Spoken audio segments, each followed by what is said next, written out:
दासी नौकरानी episode number 8। उस दूसरी नर्स ने जैसे कहा मिश्री वेद की वाइफ है। मिश्री के होश उड़ गए, लेकिन दादी मिश्री को देखने लगी। उन्हें अपनी पोता बहू का पलके बिछा के इंतजार था, इसीलिए उन्होंने ज़्यादा नहीं सोचा और तुरंत नर्स की बात मान ली। और उसकी बात पर विश्वास करने की एक और वजह थी। घर में कोई भी फीमेल सर्वेंट नहीं थी, ना कोई फीमेल घर आती थी। बस ये दो नर्स थी जो वेद ने उनकी देख रेख के लिए रखी थी। उन दोनों के सिवा सब जेंट्स थे।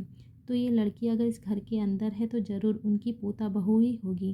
दादी इतनी खुश थी कि अपने हाथों से मिश्री को छू के देखना चाहती थी, लेकिन वो पैरालाइज थी तो हिल नहीं सकती थी।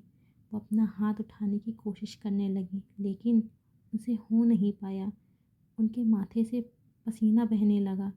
उनकी हालत देख के मिश्री घबरा सी गई और उनके पास बैठ के उनके गाल पर हाथ रखते हुए बोली, दादी क्या हुआ आपको?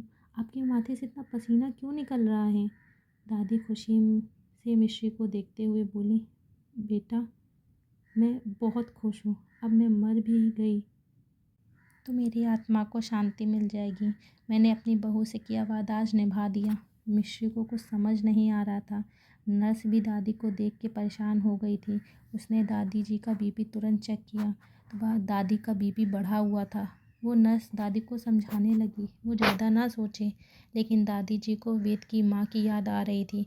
वेद की माँ श्रेयांश को जन्म देते समय गुजर गई थी। तब से उन्होंने ही वेद और श्रेयांश को पाला है।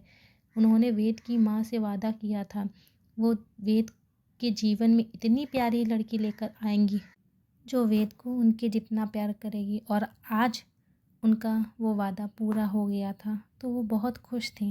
मिश्री उनका हाथ पकड़े उनके हाथ को रफ कर रहे थे। मिश्री दादी को देख के इतना परेशान हो गई थी कि जैसे वो वेद की नहीं मिश्री की दादी हो। जो बात दादी के दिल को छू गई थी। दादी की बॉडी धीरे धीरे ठंडी पड़ने लगी थी तो नर्स घबरा गई और भाग के वेद को बुलाने चली गई। दादी मिश्री को प्यार से देखते हुए अपनी अटकती हुई आवाज़ में बोली, बहू पता है मैंने तुम्हारी और वेद की शादी बचपन में ही तय कर दी थी। मिश्री की आंखों में आंसू आ गए और वो बोली, दादी प्लीज़ आप मत बोलिए, आप ठीक से बोल भी नहीं पा रही हैं। दादी फिर खुशी के आंसू रोते हुए अटक के बोली, बेटा कितनी मजबूर हूँ मैं। अपनी पोता बहू को आशीर्वाद देने के लिए हाथ भी नहीं उठा सकती, प्यार भी नहीं कर सकती। कितने सपने सजाए थे मैंने कि अपनी पोता बहू को लाड करूँगी, प्यार करूँगी, लेकिन मिश्री को उनकी हालत देख के रोना आ गया। उसका कोई नहीं था। अनाथ आश्रम में लड़कियों की ज़िंदगी कैसी होती है ये किसी से छुपा नहीं था। ऊपर से वो उस आश्रम से आती थी जहाँ लड़कियों को दासी नौकरानी बनने के लिए भेजा जाता था, तो उसको कभी प्रेम ही नहीं मिला। बस उसे बचपन से सिखाया गया उसे गुलामी करनी है अपने मालिक की। मिश्री को रोता देख दादी उससे बोली, बेटा मेरे गले से लग जाओ।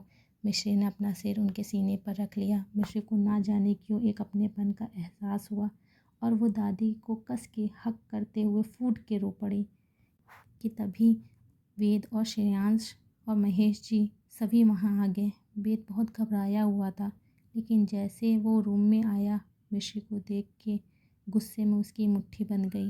ये लड़की अभी तक गई नहीं और ये दादी के गले से क्यों लगी हुई है? कहीं ये उसकी दादी को कोई नुकसान तो नहीं पहुंचाने वाली है जो नाटक करके उनके करीब जा रही है? अगर ऐसा है तो वेद जान से मार देगा इस लड़की को।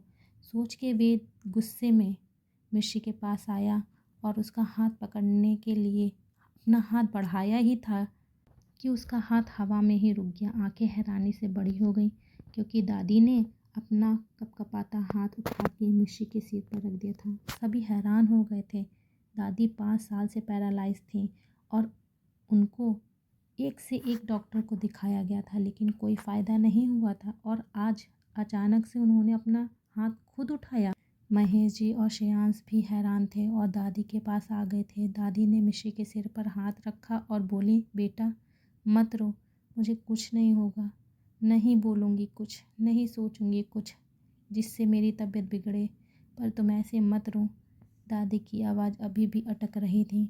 मिश्री दादी से दूर हुई और वो कुछ बोलने जा रही थी, लेकिन उससे पहले उसकी नज़र बाकी सब पर गई और सभी को देख के वो कुछ घबरा सी गई।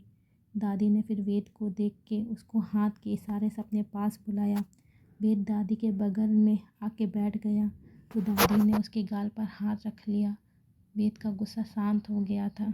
वो अपनी दादी से बहुत प्यार करता था। उनको ठीक देख के वो सब भूल गया था।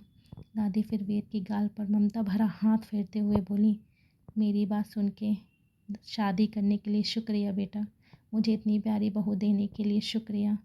दादी की बात सुन के वेद तुरंत समझ गया था। दादी मिश्री को उसकी वाइफ समझ रही हैं। वेद की हैरानी और गुस्से से आंखें बड़ी हो गई थी। वेद ने मिश्री की तरफ देखा तो मिश्री उसकी आंखें देख के घबरा गई और कुछ कांपने सी लगी। क्या होगा आगे? कैसे बताएगा वेद दादी को सच? क्या मिश्री को जाना होगा इस घर से, या दादी की वजह से जुड़ जाएंगे उसके इस घर से रिश्ते? जानने के लिए बने रहिए इस कहानी के साथ।